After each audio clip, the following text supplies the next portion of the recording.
Is it really imposter syndrome, or are you just living in a patriarchal capitalist hellscape that rewards conformity and punishes diversity and innovation?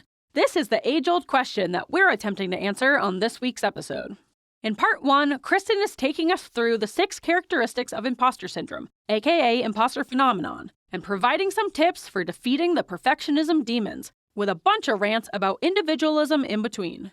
If you feel like you're hiding your incompetence from the world and it's only a matter of time until you're found out, come join us for a feisty little episode where we'll remind you that maybe you aren't secretly stupid, maybe your boss is just a dick. They said that we'd grow out of it.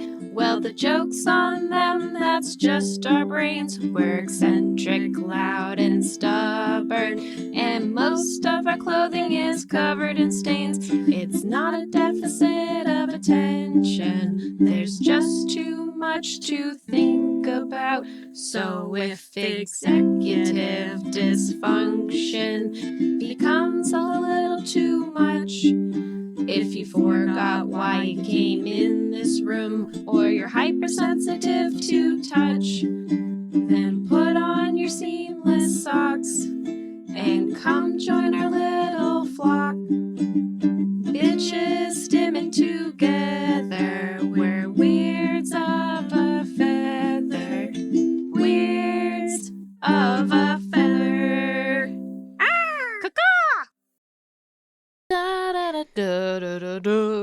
Starting the episode, here we go, starting the episode. All right. Welcome to Weirds of a Feather, an AuDHD-Adjacent podcast. I'm your host, Kristin Stanhope. And I'm your host, Grace Beret. Welcome. Man, we are musical today. Yeah, we're very sing-songy. Sing-song. I love it. It's fun. People love it. People love it. I love it. That's what matters. Makes me chipper.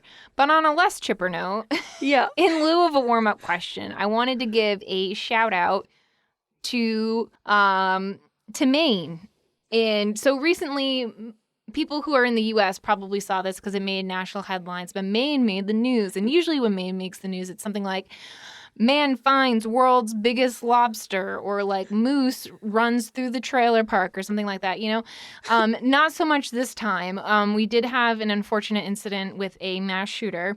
It is a really terrible tragedy, and it did really affect the community where I live, including the hospital where I work, in a big way. And it's awful. I've never experienced something like this. And it was really scary, and I want to say thank you to Maine. And I know I have a lot of coworkers, and there's actually a lot of travel nurses who listen, and travel techs that listen to this podcast. And I always steal their phones and make them give us 5 stars on Apple Podcasts. Nice. But I know that's where all our 5 stars come from. It's me. No, some of them are real. Some of them are real. Most of them are me. Most of them are real. But I do want to, we had such a great response from the nurses and the staff at the hospital. Everybody who was called in came in without question, like leaving their kids and families and kind of running into the face of danger. We had such a great response from like the local community of people, putting signs out in front of their house supporting the hospital and supporting the town of Lewiston. And even like I almost cried in the ICU the other day because I saw a really awful drawing that a preschooler did of a nurse saying like healthcare hero. It was really awful drawing. It was really funny because it was so bad, and I know it's a preschooler, but it's like, come on, man, learn some technique. Yeah.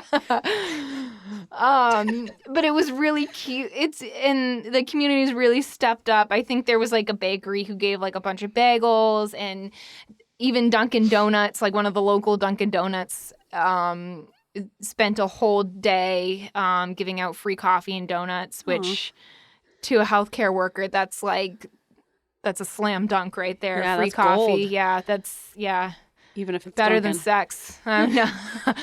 It was a really terrible thing. A lot of people were affected.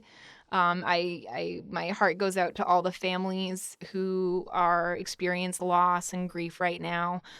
anybody who's been affected, whether it was, directly or indirectly. My heart goes out to you, but I really do want to thank the community and the nurses and the staff and the workers at the hospital who, without question, were willing to go in and care for these people who really needed help. Yes, thank you for coming together. It's something that you shouldn't have to do, but in the situation where it does have to happen, yeah, it seems like everyone had a great response, and really, you saw that sense of community. Yeah, and nice it was in the wake of tragedy. Yeah, exactly. It sucks that happened, and but it is really kind of heartwarming. It's such a cliche to say that, but I don't know how else to say it. It's very heartwarming to see everybody come together like that. Yeah. Even the preschoolers who did that really terrible drawing. Even those terrible artists out there. Don't understand, really what happened or in any sense of the way, but they were or color theory. Yeah, basic human anatomy. Yeah. It's a good thing you're not having children. Yeah. It was this garbage. It was a nice sentiment. It was a really nice sentiment, yeah. Just like my niece, when she drew me, she painted me a picture, and I have it sitting on my work desk, and I had to ask her what it was because we were taking votes on it in the office of like what it was, a horse or a cat. Turns out it's a baby stallion, so we're all wrong. Yeah. Anyway, that was in lieu of a warm-up question. I know that wasn't very fun, but I feel like I had to say it. Yeah, Thanks. I mean, it's very personal. It touched your community specifically. Yeah, and also kind of made national news, which was really weird. Made global news. Did it make global news? Yeah. Oh, Jesus. Yeah, it was very surreal to go through that whole experience. Yeah, it's like living in America. That this stuff is happening all the time with mass shootings in America, but you still just don't really think about the reality of it happening like in your town specifically. Yeah, and having to like respond to it. Yeah, it's just the fact that you were the fact that you're a healthcare worker and had to be called in and everything, like it was that's weird. Crazy. Yeah, it is surreal, and it is really awful, but I am very appreciative to my coworkers and the staff at the hospital. And thank you to everyone who reached out with concern. We got quite a few messages from people who heard about it and were worried about us and you specifically. So that was very touching that people were reaching out and checking on us. So thank you. Yeah. But that being said, should we want to get into our little accomplishments? Get back into a bit of a silly mode? A silly mode? In the wake of this national tragedy? Yeah. Well, the tragedy probably happened about a month ago, but that's okay. Yeah. Let's talk about our little accomplishments. Yeah, let's do it. On a better note. Let's do our song. Let's get into it. Let's do it. Let's do it. Ready. All right. Ready? Kind of, yeah. Little accomplishments, but big in our hearts. All right. Yeah. I feel like it needs a yeah at the end. It does. Sometimes. Not all the time. Sometimes no. Sometimes no. yes. Sometimes no. Yeah. All right, Chris, what did you accomplish? I, with the help of my father and my mother and Christopher, raked the leaves again. Woohoo! We have so many leaves. And don't worry about the people who are like pro leave the leaves. I'm leaving them because I raked a bunch. We have about 20 bags of leaves. Oh my God. There's so many. And I went outside this morning. We did this yesterday. You would have never known. There's so many leaves. And I'm like, I literally go, that's it. Done with the leaves. But hanging up my rake. There's so many. We want to leave the leaves, but there's just so many. We would be like, there's piles and piles of leaves. We have a lot of maples and a lot of oaks in our area. And there's a lot of leaves. We also have these shitty pine trees that are like, at first I was like, that's great because they don't have leaves. We don't have to rake those. Nope. They drop their needles and they're like 10 times more heavy than leaves. They're the worst. There's so many. Nutty pine. Yeah, you do have a lot. Your whole yard is just surrounded by trees. Like just leaning into your yard. Yeah, and in the spring and the summer, you're like, this is great. This is fantastic. It's like, fantastic. Yeah. And then in the fall, you're like, fuck! God damn it! So many goddamn leaves. We're leaving some because I literally cannot pick them all up. There's no way. Mulch those puppies up. And we're gonna mulch them, and they're gonna go back into the little circle of life, go back into the soil, and because animals use those leaves for hibernating and having babies and whatnot. Yep. am aware and I understand that is important. We just have so many leaves. Too many. Yes, because not only did we rake 20 bags of leaves yesterday, but last weekend we had another 15 bags. Oh my God. It's so many. You're rich in leaves. I wish they were worth money. If only. If only. If I had a nickel for every leaf, I'd have many nickels. Quite a few nickels. Anyway. It'd be annoying to get paid in nickels. Yeah. With how many leaves you have. Really annoying. That'd be a really terrible. I'd have to go to like the bank. You'd Can have you to cash exchange in it. this nickel? Yeah, do those like the coin drop. Oh, yeah. Grace. Yeah. What did you accomplish? So I'm so proud of this one. Okay. We had a Christmas bag sitting behind our bedroom door since last Christmas. You're just getting prepared for this Christmas. Yeah, just get ready. It was like a nice Christmas gift bag that had kind of just random gifts that we had gotten from people, probably our parents, I think, from last year. And it's one of those things with ADHD where if you don't put it away immediately and you just put it down in a place, now it becomes a part of the landscape and now it's just, it lives there. I hate that. So I've fucking hated this bag sitting there behind our door every single day I look at it. I'm like, I wish that wasn't there. Don't do anything about it. I finally emptied that fucking bag out the other day. I found a gift card for a bookshop from my mom that I thought I had lost. So that's great. Now I get to go. It's like a little treasure hunt. Yeah. I get to go to the bookstore. There you go. There was like a nice neck warmer in there and a hat. I found some warm socks that were in there. Love a good pair of socks. There was a book in there. Excellent. There were some old chocolates that had been sitting there since Christmas on the heating vent that were melting and then reforming and melting and reforming. So Ian and I obviously ate those. Yeah. I'm not joking. They're still good. Yeah, chocolate is chocolate, right. Is our motto.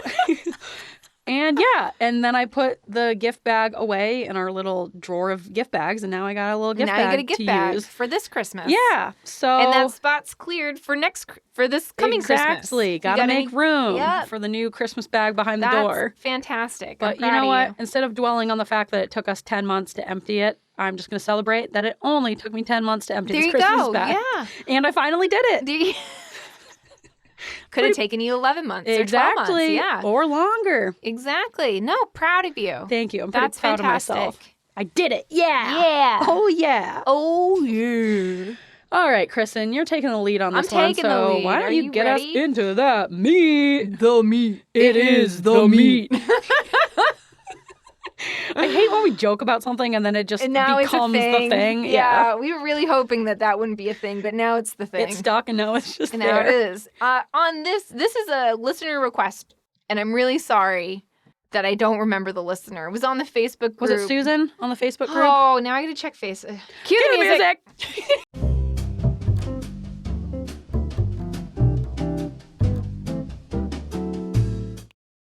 Okay, so it is Susan. And she writes on the Facebook group, please, oh, please, oh, please, oh, please, for the love of all that is tiny. I love that. Please, Kristin, do a deep dive, hyper-focus on imposter syndrome, currently suffering so badly, comorbidity, RSD. Nice. I mean, not nice, but like, yeah. I'm sorry you're suffering, Susan, but yes, thank you for asking us to do this topic. And I said, you got it. I'm working on it now. And then I proceeded to not work on it until like 2 days ago. But you worked on it. I worked on it. Little accomplishment. And then that's what we're doing today. We're doing imposter syndrome. And boy, oh boy, do we have thoughts. Yeah, we got a lot of thoughts. We got a lot of thoughts. And so... hold on to your bucket hats. In traditional fashion, we decided to separate it into 2 episodes. So this episode's going to be all about imposter syndrome in general. And then we're going to do another episode, part 2, on imposter syndrome in... specifically pertaining to the neurodivergent crowd. I think it will be better to do that for all involved, including myself, because I was really having a hard time organizing. There's so much to talk about with this, and I have so many thoughts and feels. This is going to be better for everybody. Because it speaks to a larger systemic societal issue, and then you can just go and go and go down the rabbit hole. Right, and that's what I kept doing. I kept going down these rabbit holes, and I'm like, it's unfair! And it's the system! It's not the person! We're making it an individual responsibility! Right, I'm watching like 15 TED Talks on this, and I'm just like, this is bullshit! And also, it does look different in ADHDers and autistic people than what just like the general public means when they say imposter syndrome. Exactly. So I feel like breaking it up this way will be helpful, or we'll lay the groundwork of like, what is imposter syndrome? Does it really even exist? Is it a thing? Yeah. What is it? Maybe. It depends on who you ask. Yes and no. We'll get into it. Yeah. Sometimes we're going to get into it, and here we go. So 1, 2, 3, go. And we're live. God, we are so bad at transitions. It's crazy. It's impressively bad. Yeah, very much so. So what is imposter syndrome? Imposter syndrome was first described in 1978, and I feel like that's an important date, by these two women, Clance and Imes, as what they call an internal experience of intellectual phoniness. Whoa. Which I relate to that. It's kind of silly. Phony is a silly word, but yeah. It is. Because they first described it in high-achieving women, whether that be career-wise or academically. We now know that imposter syndrome can occur in all people, and it's this also known as imposter phenomenon, fraud syndrome, imposterism, or perceived fraudulence. It's not classified in the DSM-5, and I personally think it shouldn't be. No.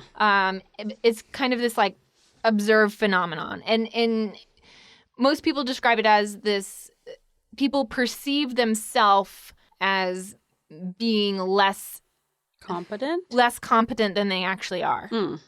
I like the term imposter phenomenon. I do like that term. I kind of, because it is a phenomenon. It's not like a personal phenomenon. Syndrome. It's phenomenon. Yeah. Phenomenon. Boop, boop, boop, boop. Phenomenon. Okay, I want to write one note. In a lot of the like literature that I was reading, this made me laugh really hard. In a lot of the literature that I was reading, they were referring to people who are, going through imposter syndrome, imposter phenomenon as imposters. And I'm like, that's like, no, that's the whole thing, is that they're not. Don't call them imposters. The whole thing is that they're not. You're just like confirming their paranoia. Right. So what does imposter syndrome feel like? Most people describe it as this feeling of not belonging or not deserving to be in the position that they are in due to a lack of intellectual incompetence, when the exact opposite is true. It's often reported in people in high-achieving places, careers. It's rampant in the medical community. And a lot of people report they're afraid they're going to be like found out, or like any day now they're going to find that I actually don't know what I'm doing. They're going to fire me, or I only got here because of luck, and I don't actually deserve to be here. And I feel like that causes you to live in this perpetual state of like fight or flight. If you're always worried that you're going to be like discovered as being a fraud, right? You're going to go through life feeling like you have this big secret that you're trying to like keep from everyone. Exactly. You're which exactly is terrible. Right. Yeah, I know. It sounds awful. I mean, I have it, so it is. Yeah. It is awful. It is awful, and it sounds awful because it is. Except with mine, I'm like, but I feel like mine is correct. I feel like I'm right to feel like an imposter. Well, that's the whole thing. The thing. Yeah, that's the whole thing. But I'm like, but with me, it's real. But with me, it's real, right? And I actually was watching a TED Talk. I'll have to link it. It was really funny. She said that during her like grad school education, she got together with a bunch of women who were called like the imposters or something. It was basically an imposter syndrome club. And she started to feel, she's like, well, everybody else here doesn't actually have imposter syndrome. I'm just the only one. And it's this kind of like this like cyclical thing that happens where you feel like you don't belong, that you don't deserve to be there, and that, like I said, any day now they're going to find out that, everything you've done is wrong. Yeah, like you've just been tricking everyone. Yeah, that's exactly what it is. You've been tricking everybody into believing that you deserve to be where you are. And these are people, two classic examples are Maya Angelou and Albert Einstein. And these are before it was actually like first described, but they had in like their diaries or whatever, wrote basically that they didn't think that their work deserved as much credit as it did. I'm like, man, if Albert Einstein... Well, to be fair, didn't he take a lot of work from his wife? Oh, I didn't know that. But Maya Angelou, that's a very legit one of Yeah. you should not be feeling. Right. You deserve all the accolades Exactly. you receive. But I mean, especially as a Black woman in society, you're probably used to people telling you, you don't belong here, you don't deserve what you're getting. We are going to get there, Grace, okay? Well, I just want to mention that specifically for Maya Angelou because I think that's great. And I think we're going to talk about it a lot more. Sorry. Racism is a pervasive problem in this country. All right. You got it out? Yeah. Yep. Okay, rein it in. All right. So apparently, and I only read this in one place, so I wasn't able to like double check, but one article, which is they're all linked below, describes six characteristics of imposter syndrome, and you do not have to have them all. This is not Pokemon. You do not need to collect them all.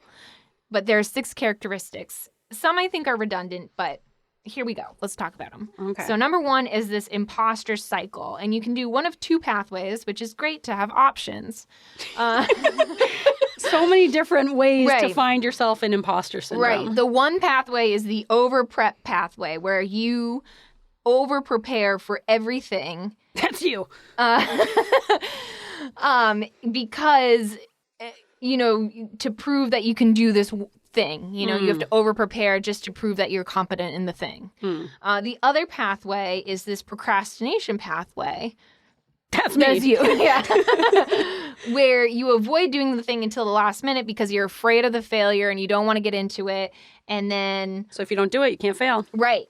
And then all of a sudden you do it last minute and now you have this kind of guilt of like, well, I just did it last minute, even though if it was done like perfectly or, if it was done great, whatever the thing was, and you did it last minute, there's like that guilt there of like, well, I just put this together last minute. But if that's... It leads you to both feel like a fraud of like, well, I just threw this together at the last minute. I don't deserve the good grade that I got. Right. And also, it gives you kind of this internal excuse. If you do poorly on it, it's like, well, I just threw it together at the last minute. I could have done better if I had put more effort into it. Right. And then the over-prepared is kind of like, well, I have to put in all this. I have to be over-prepared because I don't actually know what I'm doing and I'm not, intelligent enough or I'm not supposed to be here. So I have to make up for that lack of. It's like an overcompensation. Right, exactly. And then both of those lead to this, once you've done the thing, even if you did well or perfectly,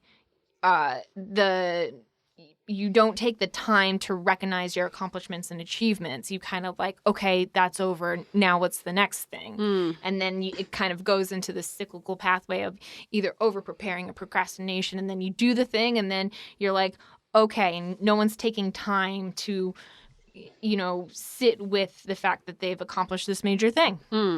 I think when you're the procrastination type, and I've been having a lot of big thoughts about myself about this topic as well, and maybe it leads back to my PDA where I hate being told what to do and I hate the feeling of like having to do something that's, being forced upon me, which could be anything really. But I've noticed that every time I'm doing something, all I'm thinking about is when it's going to be done. Like I'm just trying to get through something to have it be done. I'm never like in the moment of like, I really want to do well on this paper or I really want to do a great job on this. It's like I'm just trying to get through things as fast as possible to just be done with it. And so of course I'm not going to stop and celebrate my accomplishment after because I'm like, I just want to be finished with any type of responsibility or anything I have to do. I just want to get it over with. I think I am definitely the opposite. I am the over-prepper where I spend all this time prepping to do the thing. I'm absolutely exhausted by the time it's done that I don't have any energy left to celebrate the thing. I'm just like, okay, I'm going to take a break and then I'm going to move on to the next thing. Do you feel relief at phew, I got through that thing and no one found me out that I'm I feel a fraud? I pulled it off. I guess not really not I pulled it off, but relief that it's done and that I got by, I guess. And even if it's done perfectly, I'm like, good, I got by the scrape of my teeth. Is that the saying? Skin of my teeth. Skin of... Really? Yes. Or you're thinking of something else. Teeth you're skin? combining.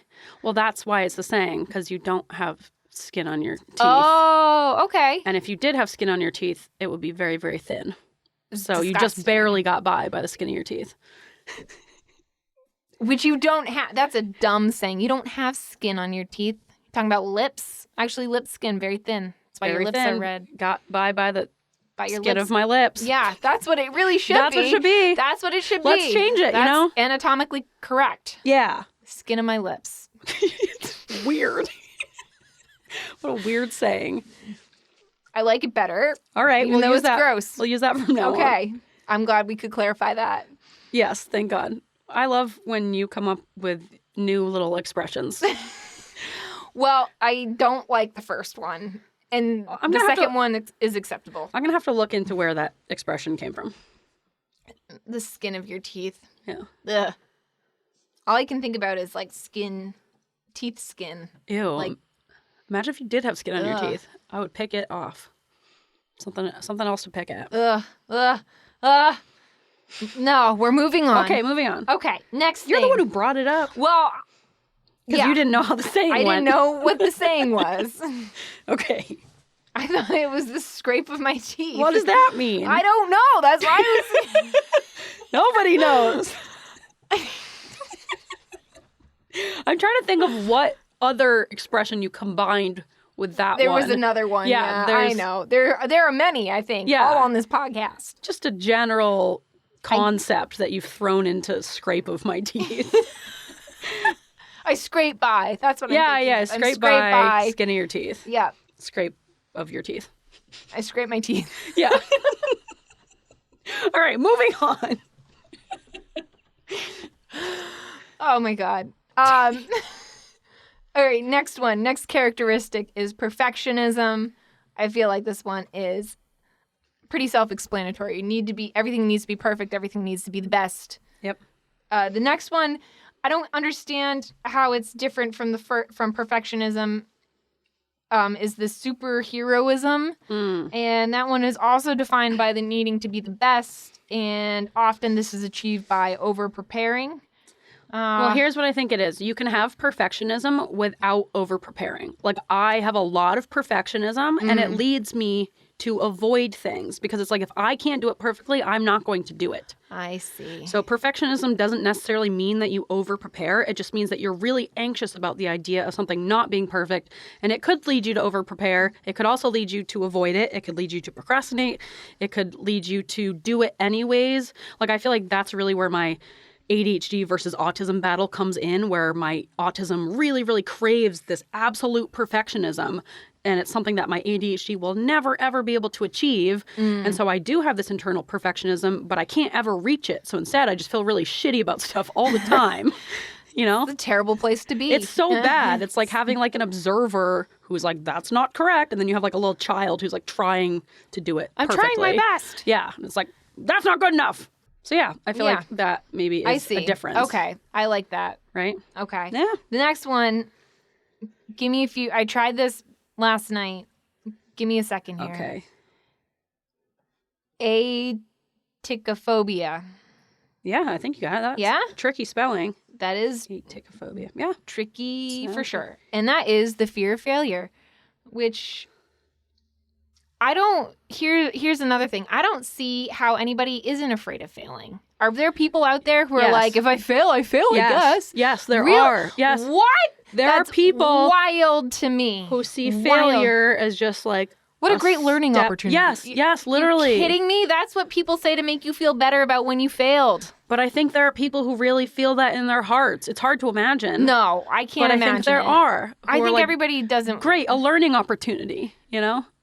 Oh, I'm so excited to fail because that means I get to learn something. Like, yeah. No, I don't. I can't see how that's a thing that people don't have. I think that ties into rejection-sensitive dysphoria, which you and I were talking about, where it's not just like a cognitive fear of rejection or fear of failure. It's a nervous system activation. I see. Where your body, and it's much more likely to occur when you're neurodivergent, is your nervous system is being activated. You're being thrown into fight or flight when you have this perceived failure, this perceived rejection. And it comes out of trauma, where your nervous system has been traumatized by, you know, an experience in your past where you got in a lot of trouble or you were shamed or blah, blah, blah. And so there are probably people out there who just I don't know, they had really supportive fathers who were just like, what's that like? encouraging them and being like, it's you okay, did your best, son. Yeah, you tried and that's what matters. And this is a learning opportunity. And next time you'll be able to approach this better because now you've had this experience. You know, I'm sure there are parents out there who raise their children that way. But not me. They're not on the sideline going, God damn it, Grace. Yeah, you fucked it up. You're a loser and we don't love you anymore. Yeah, I think it probably has. You're a disappointment. Yeah.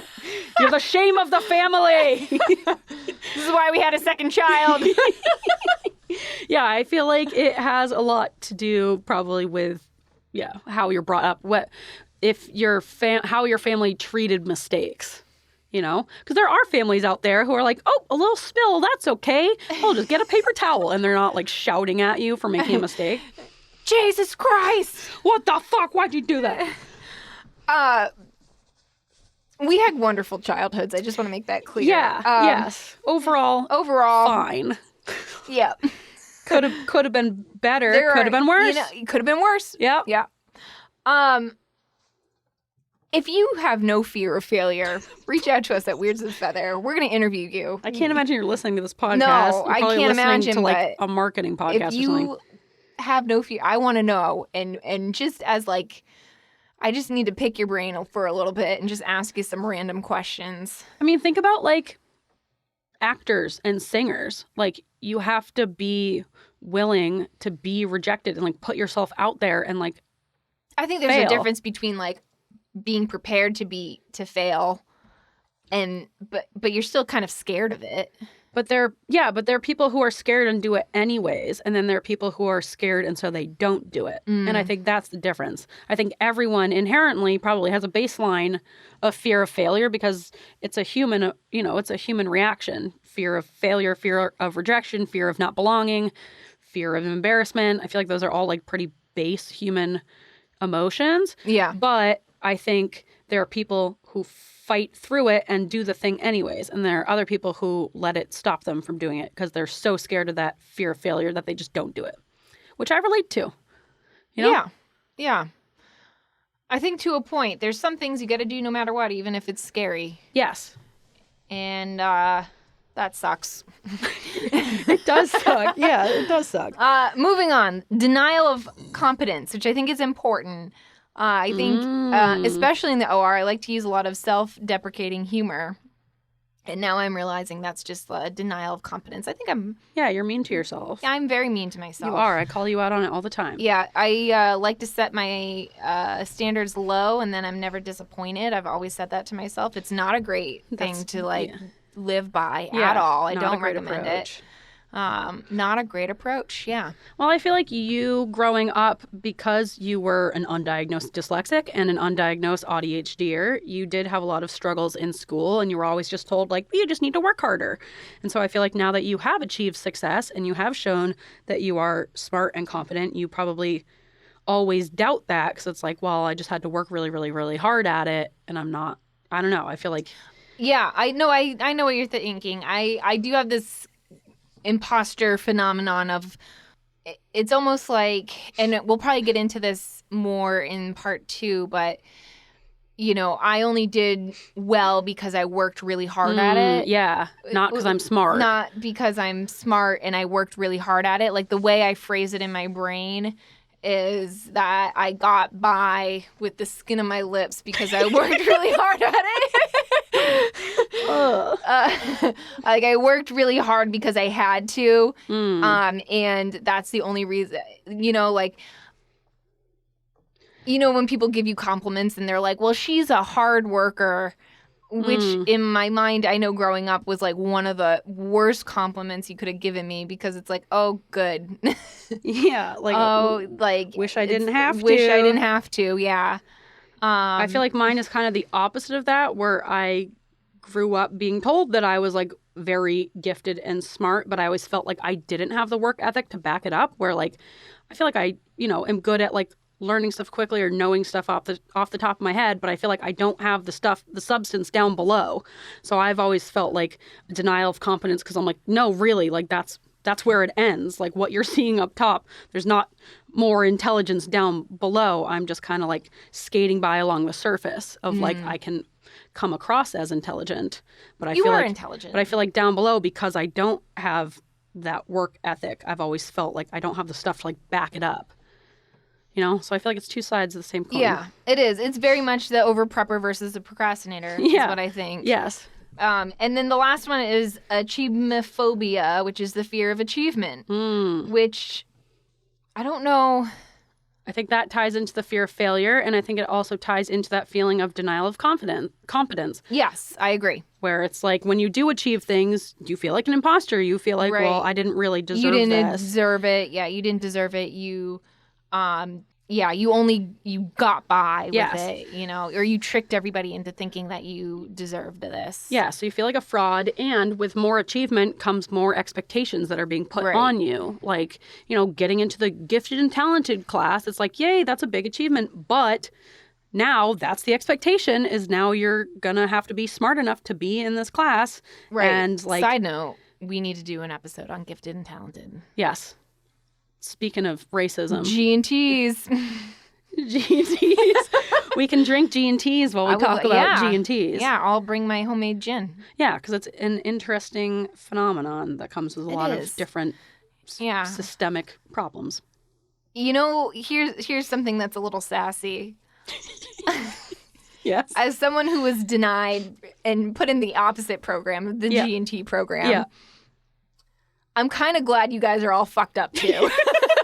You know what? I get that. No, I get it. We deserve it. It's kind of like, yeah, fuck you guys too. We're all struggling, you know?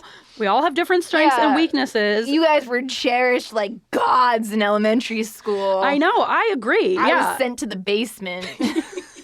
And now look at us. And now look at us. Yeah. No, I think that's fine. I'm fine with that. That's a topic for another day. I understand your resentment. I get it. I still love you as a human. Thank you. I still love you as well. But no, it's like sweet justice, you know. It is sweet justice. Ha. Now you guys have psychological issues. Yeah. We're both fucked. Yeah, no matter what. Right? You're going to be fucked. Yeah, public school system. Yeah. All right, so moving on. Yeah. So who does this affect? Imposter syndrome. Who does it affect? Not me. Everyone. But when imposter phenomenon, was first described, it was only in women who were in high-achieving fields. But remember that date, 1978? Yep. Like, what was happening back at least in the U.S., women were finally going into higher fields in the workplace, higher fields in academia. They were, you know, getting into college. They were, you know, becoming CEOs. That was happening. White women, most notably, probably. Yes. You're absolutely right. And yes. And so, and they were, you know, entering fields that weren't in like women-dominated fields, which would be like nursing, secretarial work, teaching, that stuff. Women's work. Which are all incredibly hard. I'm not trying to demean any of those because they're incredibly difficult. No, our society demeaned them by saying that it was women's work. Yeah, exactly. And so now they're entering, you know, places where men are supposed to be, and now they're, you know, I'm sure they're basically bullied every day. Yep. And no wonder why they're questioning whether or not they belong here, you know? Yeah, I wonder if there's a connection between a bunch of people telling you that you don't belong there and then feeling like you don't belong there. Right? And it's hard to draw the dots here. Yeah. That's not a saying. What could the connection be? Yes. Connect the dots. Oh, my God. Well, you also have to draw the dots before you can connect them. Before you connect them. It's a process. And I don't want to harp on it, but I do, I just think it's important to keep in mind that anytime we're talking about like the plight of white women, just remember that Black women, Indigenous women, women of color have always had it worse. So much worse. As bad as it is for white women, it's even worse for women of color. Yes, exactly. And then, so they've done studies on what groups of people are most affected by imposter phenomenon. So let's talk about it. I wonder if it has any correlation with the people who have been most marginalized by society. Well, let's get into it. So first, it would be people who are the first in their family to exceed the family norms and expectations. So, for example, people who were the first in their family to go to college. That makes sense. Yeah, there's a lot of expectations. People in higher education, undergrad, grad, beyond.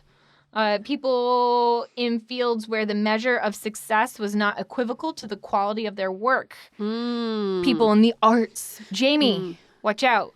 Take care of yourself. It's coming for you. All right? Well, yeah, probably, that has a lot to do with like class and privilege and access to, those spaces. And so, yeah, I could totally see where like you're an amazing artist, but other people have more privilege where you're being given more opportunities.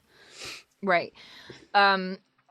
People who are in a position or career where the opposite sex dominates, not necessarily male or female, but the opposite sex. It's correlated but not caused by. There's a big difference. People with mental health disorders. And I want to emphasize the correlation because I just want to emphasize it. Correlated. Anxiety, depression, in college students, they found that you are more likely to have imposter phenomenon if you experience parentification. Parentification. That makes sense. A lack of parental care, or if you had a paternal parental control, which interesting, but let's move on. Controlling father? Yeah. I know. Huh. And then the last one was anybody who's been marginalized, which led me down several rabbit holes. Yes. And yes. So there's several articles about this subject. And what studies have, I don't want to say research, it's just kind of like what we've observed is that people in marginalized groups and areas of high achieving fields are more affected by imposter phenomenon. And you can imagine that those who experience like several microaggressions a day at their workplace or in their field might be more susceptible to that. Wow, weird. I feel like it's like I was getting so angry last night because I'm just like, yeah, of course. Like, why? Like, yeah, it totally makes sense. I feel like a lot of these things, I understand that they have to be put in writing, but sometimes you're just like, yeah, of course this would cause imposter phenomenon because they're being told, whether it's bluntly or with these little tiny microaggressions, you don't belong. So of course they're going to have this sort of phenomenon. Of course they're going to feel like they don't belong and that they're not good enough. Of course they are. And I'm like, is this being presented as if it's like some big, like, could you believe it? Or is it being presented as like, these are facts and this is what's happening? I don't know. I can't judge the tone of the articles I'm reading. Well, I feel like the problem comes about when we try to study imposter syndrome and talk about imposter syndrome as if it is this diagnosable individual syndrome instead of looking at it as like a sociological systemic issue where like it's not like you get gout and now you have gout. It's like the way that society treats you as you move through every aspect of life determines how confident you feel in yourself, how much of an imposter you feel. And of course, if society is a patriarchal one, a system of white supremacy, of course, if you don't fall under those areas, you're going to feel like you're excluded and you don't belong because you're excluded and you don't belong. Exactly. And so there's actually a really great article in the Harvard Business Review. We've linked it below. It's called Stop Telling Women They Have Imposter Syndrome by Ruchika Tulsian and Jodianne Burry. Not Bure, but Burry. Oh, that's very close. I know, very close. And they kind of basically say the same thing. They focus on women. They kind of share this opinion about how the term imposter syndrome undermines the importance of exposing the real issue in the workplace, such as sexism, racism, classism, and homophobia. And in this article, they kind of denounce imposter syndrome as a thing all in all, which I kind of disagree with. I think it's a thing, but I don't think it's a personal thing. I think it's a societal thing. Yes. I think you said earlier, it's the best word we have right now to describe what is going on. Yeah, I think it's an important thing to talk about because it is a real feeling that we have of the self-doubt. But yeah, I think taking that word syndrome out of it and not making it an individual problem. Right. They say, so there's a direct quote, imposter syndrome took a fairly universal feeling of discomfort and second guessing and mild anxiety in the workplace and pathologized it. And I think in the article, they emphasize the importance of biases in the workplace. I think I agree with them that this kind of like, I have imposter syndrome kind of, it puts it on you and not society. It puts it on, it's a you problem now. It's not, the Karen in the cubicle next to you making rude comments towards you, or your boss who is like some white man who says that you're not good enough or something like that. Yeah, because it's easy for them to just point back at you and be like, well, maybe you should just be more confident. You know, maybe I shouldn't stop being sexist. Right. You should just learn how to deal with it. Just deal with me. And that's not the answer. That's not the answer. And so I agree. I think it's a great article to read, which is why I linked it below and I'm quoting from it and we're talking about it now. I think it's a great article. I think all these studies in literature and academia reads that I'm reading, it kind of just infuriates me because I'm like, it's not like, of course you're going to feel like you don't belong when everybody's telling you don't belong. You know? And you were talking about how you have like watched a lot of TED Talks about this and everything. And next episode, we're going to talk about ways that you can kind of combat your imposter phenomenon. But we were talking about how no amount of therapy, no amount of personal work, no amount of self-talk or CBT or whatever is going to help when you're in this environment that is actively telling you don't belong. Like, you can have all the positive self-talk you want, but then if you have to go to work on Monday and your boss talks over you, steals your ideas, doesn't listen to you, other people in the office find little ways to make you feel stupid or discredit your work, or you don't get raises that you deserve. Right. Like, there's no way to think positively out of that situation because it's a toxic, it's your environment. It's your reality. Environment. Yeah, exactly. And so I think, there's like a ton of stuff. Yeah, there's like 50 million different TED Talks on like how to get rid of your imposter syndrome. And you're like, well, it's a systemic issue. It's a systemic issue. And there's things you can do to help you. But in the end, it's like, what's the root cause of this? It is racism, sexism, homophobia, and hate. And it's so upsetting to me sometimes. And maybe I'm like irrationally upset about it. But like, I'm like, how can you sit there and have this big TED Talk and be like, here's a self-help 1, 2, 3 on this kind of like systemic issue we have in our society now? Classism also plays a big part in it too. And I feel like it's similar to like Oprah coming out with her fucking book that she just came out with of like how to be happy. And it's all about these like... Do you have $1 billion? Yeah, it's all about these like mindfulness techniques. And it's like, people can't pay their rent. Right. People can't afford food, Oprah. Be so dismissive. Yeah, so step 1, have $1 billion. Step 1. Step 2, be a billionaire. Smile more. Yeah. Like, her advice is just so surface level because it neglects the greater systemic baseline issues of like, people can't think about happiness when they don't have their basic needs met. Right. When they are like in thousands and thousands of dollars in medical debt and they're still sick. Yeah. The answer isn't just like, take a walk. Yeah. Go to the ocean. Every once in a while, clear your mind. Yeah. Oh, sure, Oprah. Oh, yeah. Yeah. When I'm sitting in my $1 billion mansion, I'll clear my mind. Yeah. So I feel like, obviously class also plays a huge part in imposter syndrome where if you grew up with a lower socioeconomic status, even if you do work your way up, there are always these little things that wealthy people do. There's rules of etiquette. It's the handbag industry. That's what it is, because there's all these like handbags that are out here that are like, different brands have different class. What's the really expensive one? A Birkin bag. Yeah. To be honest, it looks like any other purse. Who gives a shit? I think they're all stupid. I think designer bags are all stupid. So stupid. How about those horseshoes that people wear around? Those what are they? Oh, they're like... something? Fashion in general is just beyond me. And maybe... I get that, like, it can be art, but things like the handbag industry and people who are, like, obsessed with shoes and brands, and I'm just like, The horse hoof shoes specifically, they make me so mad. It feels like the Emperor's New Clothes, where everyone's just pretending to like this thing, and no one's like, those look insane. Right.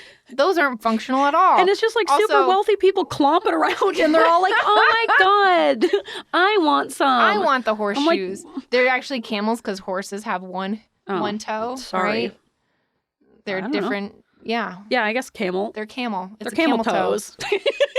You hear that, wealthy people? Right. You're wearing camel toes. No, but I think the handbag industry was designed to separate the classes. Yeah, and a lot of... Welcome to my TED Talk. A lot of things that people think of as like wealthy aesthetic aren't even that. Like even the things that are sold to us as like rich people style, like, you know, expensive bags, even those are not what actual like wealthy people have. They're just like the commoner's idea of what rich people have. Because we don't know. Because it's such a separate class. Yeah, that will never even be like around those people. Right.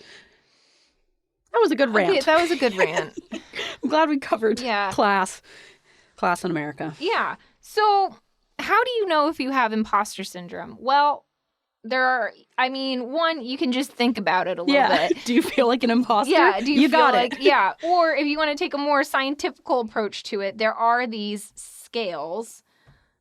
I've got one for you. It's called, so the one that I read about the most was called the Clance IP scale. And it has about 20 questions, and we're going to blow through them. And it's like a 1 through 4, and then you score. And if you have like a high score, then you've got it. And then if you don't, you don't. All right. So number 1 is I have often exceeded on a test or a task, even though I was afraid that I would not do well before I undertook the task. Yeah. That's the thing. I'm like, college. That was it. Yeah, all the time. Every fucking test. And I found that whenever I did think I was confident, I'm like, I did really well. I did not do well, and I totally bombed it. I've never gone into a test being like, I'm going to nail it. I have a few times, and every time I don't nail it. I've never gone into a test thinking that I actually like am going to do well. Ever? God. Never. I can give the impression that I am more competent than I really am. Yes. I can fake it. I also can, believe it or not, I can fake it if I really try hard. Yes. I avoid evaluations if possible, and I have a dread of others evaluating me. Yes, do not give me feedback. Nope. I will cry. Yep. Unless it's you did a good job. I know. Tell me I did a good job or tell me nothing. Every 6 months I have to be reviewed by my supervising physician. And I come in and I'm like, he goes, I have no bad things to say. Sit down. And I'm like, okay, thank you. Before you start crying. Please. When people praise me for something I've accomplished, I'm afraid I won't be able to live up to their expectations of me in the future. Yes. I know. 100%. I know. Totally.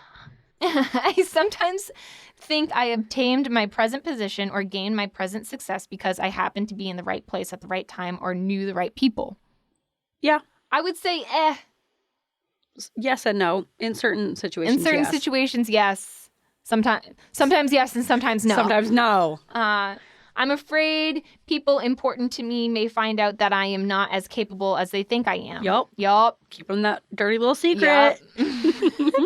I tend to remember the incidents in which I have not done my best more than those times I have done my best. You know it. What else am I going to think about other than my failures? Haunts me every night. Yeah, every time I try to go to sleep. Yeah, I just think of my failures, and eventually I am exhausted from sleep. Yeah, and then you pass out. Yeah. I rarely do a project or task as well as I'd like to do it. Yes. Because I could always do better. I could always do better. And it becomes There's obsessive. always room for improvement. Yes. I'm wondering if I procrastinate specifically so I can't obsess over something too long. If it's like partially a self-preservation thing. I think I got to start procrastinating more. I think you should. If you save it till the last minute, you can only obsess so much. Right. Sometimes I feel or believe that my success in my life or in my job has been through the result of some kind of error. Yeah. Wah, wah. Wah, wah. It's all a clerical mistake. You have to go back to third grade. Right. I guess I haven't felt like they're making a mistake so much as I feel like I've tricked them. Yes. You know? Yes. It's not like they've accidentally judged my abilities to be higher than they are. It's more like, haha, I somehow tricked you into thinking I'm Gotcha. smart. Yeah, gotcha. Oh, you think I knew what I was doing? Sucker. Yeah, I don't. It's hard for me to accept compliments or praise about my intelligence or accomplishments. Yeah. Yeah. I think I'm better at it than you are. Yeah, I agree. Yeah. At times, I feel my success has been due to some kind of luck. Yes. Yes. Yes. Yes. I'm disappointed at times in my present accomplishments and think I should have accomplished much more. Yes. 100%. 1,000%. That's my big one. Sometimes I'm afraid others will discover how much knowledge or ability I really lack. Yes. Yeah. Yeah, that's probably my biggest one.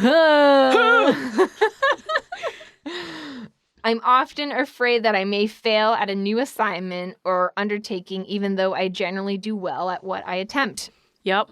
Yep. Every new thing, I'm like, this is the one. like, this is the one this where is it. I'm not going to be able to do it.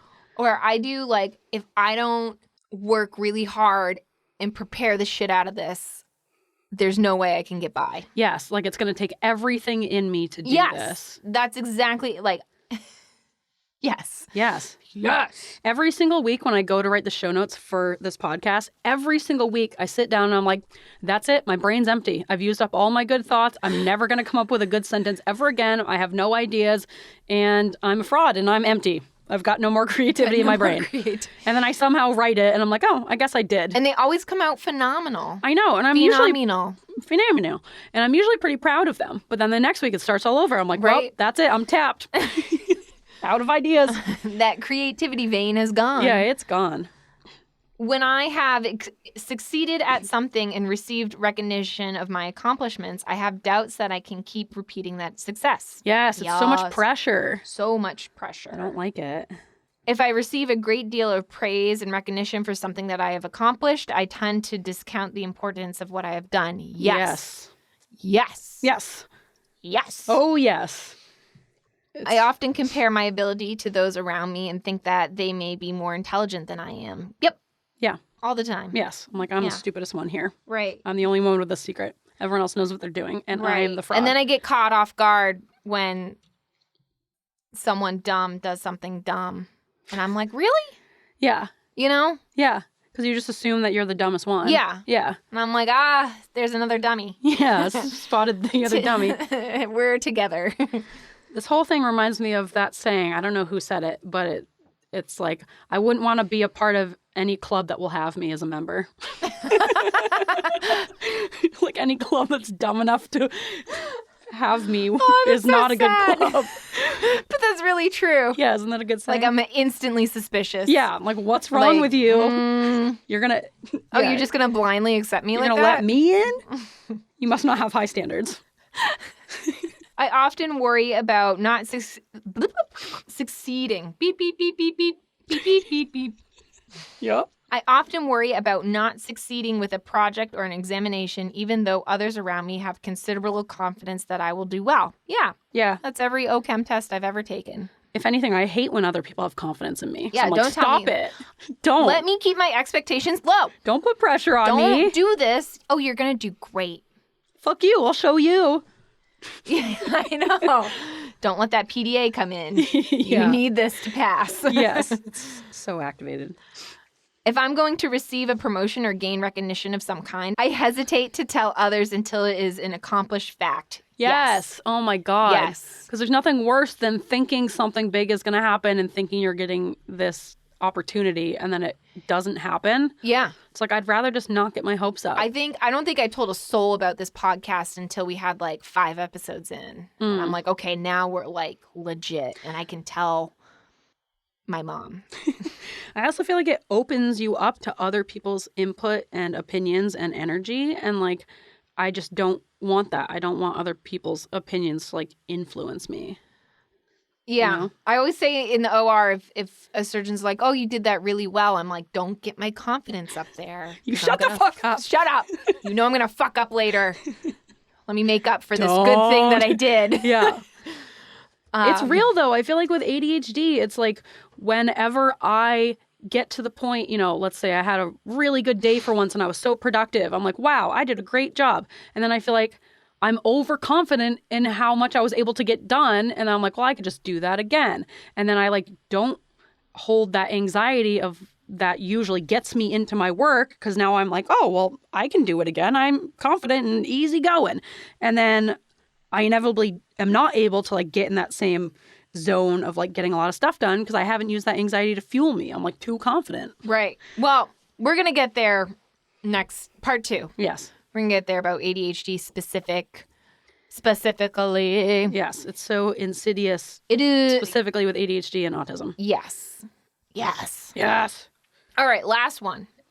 I feel bad and discouraged if I'm not the best or at least very special in situations that involve achievement. Yeah. Yes. Even going back to like, remember in multi-age, which was a weird thing we did in elementary school, where we were like, let's have 3 grades in 1 grade, and that's not going to mess up kids. Yeah, that makes sense. But remember we had like student of the week? Student of the week. And throughout the whole multi-age, they would elect one student. I know Stephanie for a fact got it like 2 times. I don't remember that. I remember that clearly. I was like, this is the second fucking time. I haven't got it once. And I know they're like going through and seeing who, Anyway. Who's the student of the week? Yeah. Yeah. Yeah, I never got student of the week. I don't think you did either. I think we were both just probably not. Yeah, definitely not you. Sorry. Hey. I was in the gifted and talented, yeah, okay? Yeah, oh, sure. Well, I'm no Stephanie, so. No one's a Stephanie. No one's Stephanie. I don't like those awards that they give to kids like that because it just makes people feel bad, and I feel like it gives others a false sense of superiority. Right. Yeah, I don't like that either. I don't know. You know what? I don't know much about kids, but I remember not liking that. Although Stephanie turned out to be a very well-adjusted, lovely, successful human. So yeah, maybe it was just for the kids who didn't get it. Right. That well, it's it probably because she got 2 awards. Yeah, and she felt so special. And she was like, wow. But not really, too special. Not too special. She probably felt like, wow, I feel like my hard work is finally being recognized. Yeah. And I appreciate this award like a what humans are supposed to feel like. Yeah, she's like, I deserve it, but I don't think it makes me a god. Yeah, and the rest of us are like, God damn it, Stephanie, again? Yeah, friggin' Stephanie, so perfect. Stop being so perfect. My favorite number is 8, and the reason why my favorite number is 8 is because I remember being 7 and Stephanie was 8, and I was like, wow, Stephanie is so cool, and when I am 8, maybe life will be great. But it wasn't. It's just because Stephanie's great. No, it's just because Stephanie's great. She's like one of those like perfect humans. Yes. Ugh. She's just amazing. And so that's where my favorite number came from. Her and her I thought sister. Stephanie was so cool. I'm just like, make a mistake once in a while. Damn it. Damn it. But we love them. We do love them. Because how could we not? Yes. Because they're so perfect. But that's okay. Not holding a grudge. No, it's fine. It's fine. We turned out fine, too. We turned out fine, too. We're okay. We just never got an award for not being fine. Yeah. I want, like, you did your best award. Yeah. You tried. You got there, or... You're okay the way you are. Yeah. Where's that award? Whatever effort you put in was good enough. You showed up. Yeah. I want that award. I legitimately think that should be an award because just showing up is hard. It is hard. Yeah. And next week we're going to get into, not next week, but next part 2. Maybe it's next week. I don't know. Well, only time will tell. We'll never know. Yeah. We're going to get into the specifics of why imposter syndrome is rampant with ADHD and autism, with neurodivergencies, the struggles. Because I feel like for neurodivergent people, it is the extreme version of like, no, I really do feel like I am an imposter because it's not just like self-doubt. It's like, no, you've been told this a lot of times throughout your life, and we have like this trauma response to the shame of failing or being found out as a fraud because we've had to kind of fake it a lot. I fake it every day. Yeah, I fake it all the time. All the time. By the skin of my lips. And that's it. That's all we have so far. Oh, wait. No, I have one more thing. Usually by the end, when we're winding down, I want to have like a solution. Like with anxiety, we talked about therapy and meds. Same with depression. We talked about it with RSD. And with this, it's a little bit different because, like we said before, it's a kind of a societal thing. We need to like come together as a society to stop being dicks to each other. So step 1, dismantle the patriarchy. Right. So once you've had that, be kind step to yourself. Step 2, take down white supremacy. Yep. Step 3, be kind to yourselves. Yeah. So it's a simple 3-step process. 3-step process. Yes. No, they've actually, so there've been studies. What they're recommending is, one, all the typicals like therapy. If you need medications, take those medications, stuff like that. But the thing that I saw the most is just like talking about how you don't feel, and not in the sense of like, I'm going to do terrible on this test and people being like, no, you're going to do great. But talking about how like, at work, I feel like I don't belong. I feel like I don't achieve as much as this person and this person, or like my boss is making me feel like I'm not good enough to be here and stuff like that, and talking about that with others. And I don't know if it's because once you get it out, you kind of hear how silly it sounds, or by discussing it with others, maybe you recognize like, well, actually your boss is super sexist and a huge dick. So no matter what, he's not going to make you feel like you belong or something like that. Just talking about it and discussing these feelings of inadequacy when you're clearly not helps. I think it helps you to separate your worth from other people's perception of you and their feedback of you. Like with the boss thing where you're like, maybe I'm not a worthless piece of shit. Maybe my boss is just a dick. Right. Right. And also, I feel like the more we talk about it and the more you hear other people's experiences with it, the more you can kind of recognize, like, everyone kind of feels this way to a certain degree. Right. And I'm sure there's a couple Kyles out there who are just, like, walking on air, just being like, I deserve everything I have. Yeah. I deserve to be here. I am the smartest man. Yep. I'm the best. But I feel like for the most part, especially if you're a woman or you're neurodivergent or you're a person of color, I do feel like we're all walking around with a certain level of imposter phenomenon. And I feel like hearing other people's experiences with it, it's not just like, oh, you feel better about the solidarity. It's more like you can recognize other people feel this way and they have found ways to like put themselves out there anyways. And I think it kind of gives you more confidence of like, it's not like everyone is putting themselves out there because they feel so confident and they're just so great and they believe it and they know they're gonna achieve things. It's more like, oh, I can recognize that you also are having this self-doubt, but you're going for it anyways. And that's kind of inspiring, Yeah. One thing I learned on a podcast, which I'm going to link below, I thought it was kind of funny, and I'm taking it to the extreme, is kind of thinking to yourself, am I an imposter? And I thought it was so silly, but this person had a point. I'm going to link the podcast. Hold on. Cue the music.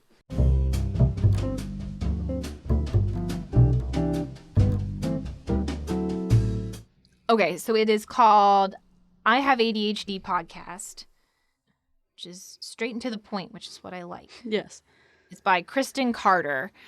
And she did a whole episode. I forget what episode it was, but she did a whole one on imposter syndrome. You can look it up. It's going to be in the show notes. And she kind of at the end, she was like, but are you an imposter? Like, if you're in the medical community, you probably have a license of some sort, which means a licensing board did license you. So, no, you're not an imposter. You have a license to do whatever medical thing you have to do. Are you a lawyer? Well, you probably had to take the bar, which is how you become a lawyer. So, yeah, do you have a PhD? Well, you have a PhD, Yeah. Like... Yeah, I feel like listing out maybe like your those accomplishments, external validations, right, even though it should come internally, but like in the system, it's just not realistic. Right. So like if that external validation or proof that you belong there helps you, then it helps you. Right. Like, so, someone licensed you or someone gave you a certificate to do this certain thing, Yeah, you're competent enough to at least have achieved that. Right. Yeah. And so I thought it was funny, but it is if you're like kind of in like the throes of imposter syndrome, I think that's a great way to look at it. Like, someone licensed you, someone gave you a degree. Yeah, so I tricked them. You can always justify it with imposter syndrome. But I thought that was really funny. Like, I think talking about it with coworkers, with people in your field, that seems to be the best way of kind of getting out of the throes of it. It is a systemic societal issue. It is not going to go away by just thinking positive thoughts. There's no way. Well, I think another solution, too, is working on celebrating those accomplishments when you have them instead of, especially with ADHD, we want to just move on to the next thing, move on to the next thing. I was going to talk about that next episode, but we can talk about it now. Well, I just thought it was an important little it is. tidbit It's to throw in important. there. It's important. It's fine. Because we don't do that. And we've talked about, that's the whole point of little accomplishments is that we're celebrating things we don't normally celebrate. Mm-hmm. And I think one of those things is... recognizing when we have done something and we're proud of it or not proud of it, but we've done it, celebrating it and having that, positive feedback. Right. No, you're absolutely right. Self-validation. Yes. And that's all I got. All right. For now. We're going to, like I said, part 2, we're going to talk about specifically neurodivergent imposter syndrome. It's a whole nother thing. But we're just getting our toes wet. Piggy dipping. We're piggy dipping into imposter syndrome, and next time we'll fully cannonball into it. Yep. And as they say. Yeah. And we'll do a pencil dive in. And so if you enjoyed this episode, you can tell us about it on Instagram. You can tell us about it on the Facebook group. You can send us an email at weirdswithfeather@gmail.com. If you have any thoughts or comments, we love to hear them. We read them. We respond. Are you having imposter syndrome? Let's talk about it. I'd be happy to talk about it with you. And don't let your imposter syndrome stop you from writing us an email. Right. Because you belong in our email inbox. You do. We want to hear what you have. You listening right now. You. Look at yourself. Look in the mirror right now. Yeah. You. Me? You. Yes. The royal you. We want to hear from you. Yes. What you have to say is not stupid. It's not stupid. We want to hear your thoughts. I love hearing from listeners. It brightens my day. So send that DM, share on Facebook, and write us an email. Yeah. Do one or all 3. Who knows? Go crazy with it. Go nuts. People keep apologizing in our DMs like, this is too long. Sorry for this. Stop apologizing. We love to hear from you. Yes. And we cherish your thoughts. We want to hear from you. And another note, if you don't hear back from us immediately, it's not because we hate you. It's not because what you said is stupid. Remind yourselves, what I said wasn't stupid. It was not. We just both have severe ADHD. We're terrible at responding to things. We're very burnt out. Yes, we're very burnt out. Not from the podcast, but from life itself. Yes, and this podcast is the shining light in the only thing darkness. Keeping me going. So please my send only those horse train. Yes, please send those messages. If you don't get a response from us, you're not annoying us. I want to even double re-emphasize text that. us, like double DM. Yeah, send as many messages as you want. Yeah. I just go through with the approach that I'm just going to say a bunch of stuff to them and they will respond when they get a chance. Have that mindset.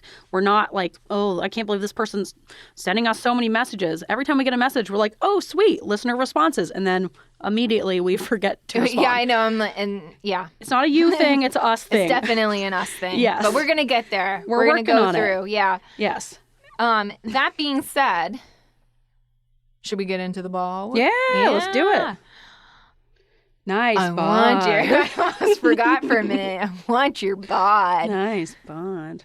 This bird of the day is the puteki teki, also known as the Australian crested grebe. Grebe. Something. We're calling it the puteki teki. Yes, that's a fun name. And if you're like, this bird sounds familiar, well, you might have watched a special from The Tonight Show with John Oliver. He's doing this kind of social commentary on interfering with elections by interfering with New Zealand's Bird of the Century election, and he is campaigning for the puteki teki. I think it's a beautiful bird, and I think we should learn about it. Yeah. And if the election isn't over yet, you should vote for this bird. Yep. So it's like a water bird, like a swan. Oh. But it's not a swan. It's a puteki teki. Oh. And it lives in Australia and New Zealand, and between them, there's only about 3,000 left in the wild, which is better than the 1980s where there's only like 200. So there's been some efforts to maintain the population. So yeah, Team go Puteki Teki. Puteki Teki. Go Puteki Tekis. And why do we love this bird is because it looks very cute. It's got this weird little frill. It reminds me of like, in like the Renaissance where they had those cool frills around their neck. They have something like that. And then they have a fun little courtship dance. And you should look it up. I love a cute. bird's courtship dance. Yeah, it's like in the water. They go in a circle. It's cute. Ooh. Don't fall in love. I'm already in love with the Puteki Teki. Let's hear a bird sound. Please. Puteki Teki. All right, this is apparently 2 Puteki Tekis nesting under overhanging willows. Oh, I know. very scenic. Sound with the story.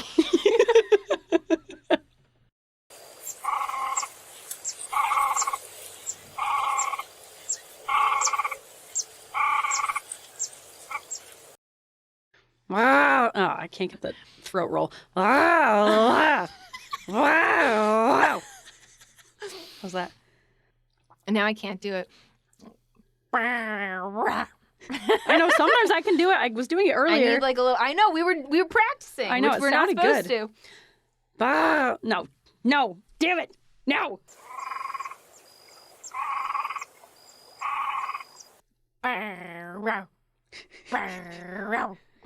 I'm like barking. Oh, there you go. I